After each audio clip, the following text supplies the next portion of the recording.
every phase, our pick and roll defense, our crackbacks, our top of the eye rotations, all the things that we work on defensively. We're just getting better and better. We spent a lot of this week bringing other kids up to speed. Wes needs to get better at that. Different rotations. Wes and Armani, Fabian, Chris, Nura, the guys that have been coming off the bench for us. I thought there was a dip in our defensive execution, how we guard certain actions. Basketball's, in its totality is just a game of actions. You've got pin downs, which are screen downs, or you've got, side ball screens, middle ball screens, cross screens on the post, pin down, pop out, go in. They're all actions, and you have to be able to guard multiple actions. And this week off was really good for us that way. We really worked hard on our defense to show today. Y'all had a run at the end of the first half, gave you guys some space. Was it looked early on like y'all weren't able to get your shots? Was it just a matter at that point? Look started to be there. I thought our offense kind of struggled today. It's not. I've never had a kid shoot and try to miss. They all try to make it. The difference in this game and the Tulsa game was just our three balls were on target. Every one of our minors looked like it was going in, but he missed 8 in a row.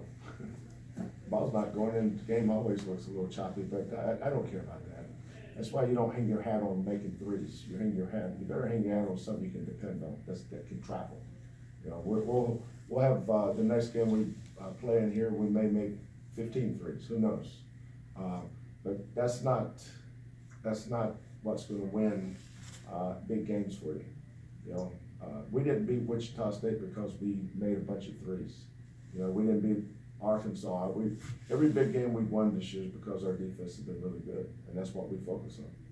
What are your thoughts on Fabian's game today? How would you rate it? It's getting better. Fabian is a high school 5-man and a developing 4-man in college's body. You can tell he's still a center in some ways because of the way he passes. He passes like a high school center. That doesn't come easy for him yet.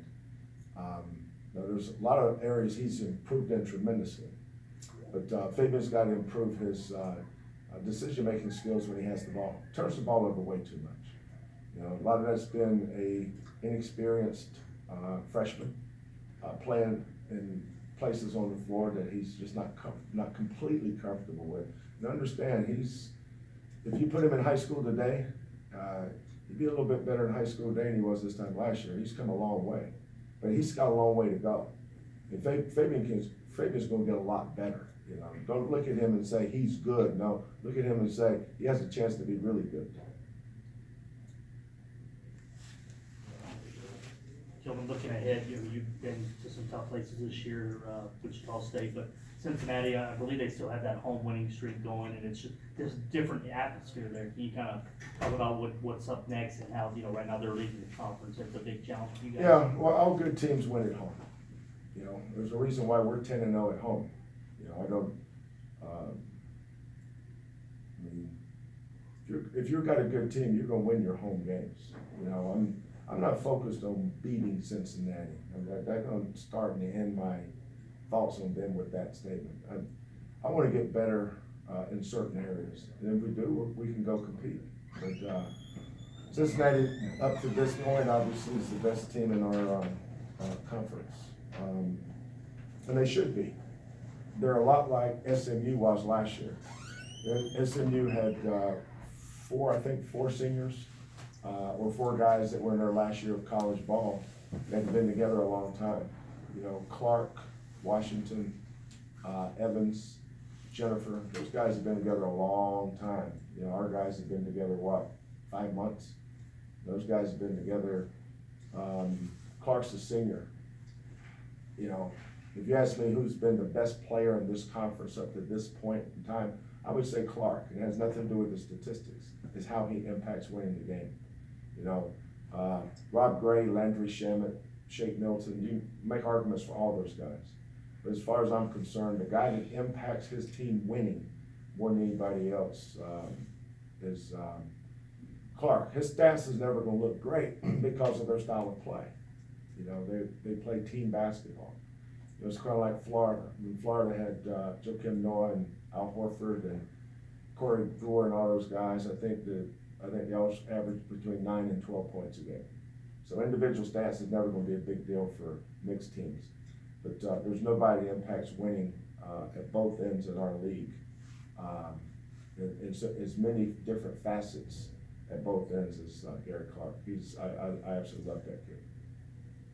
Anything else? The symbolism of today's game with the coaches, cancer and the shoes. Yeah, it's one of the great things that our coaches organization does is we do raise a lot of money for cancer research. It's the one disease that affects us all, directly or indirectly. You know, I lost my mother to cancer. I lost my grandfather to cancer. We all have lost loved ones to cancer, and that's something we all can rally behind and do our part, as big or as small as it may be, to help fight that disease. And one of these days, in maybe not in my lifetime, but in somebody's lifetime, we're going to have more ways to fight it, beat it. It was noted this is the first time you didn't wear a tie in your UH tenure. Really? Did That's you that just big. throw a loop? Was that you just changing it up? Yeah, it screwed me up because I went to take it off one time. Yeah, I think it was Fabian's 5th turnover. Yikes. I caught time. Well, I did call time.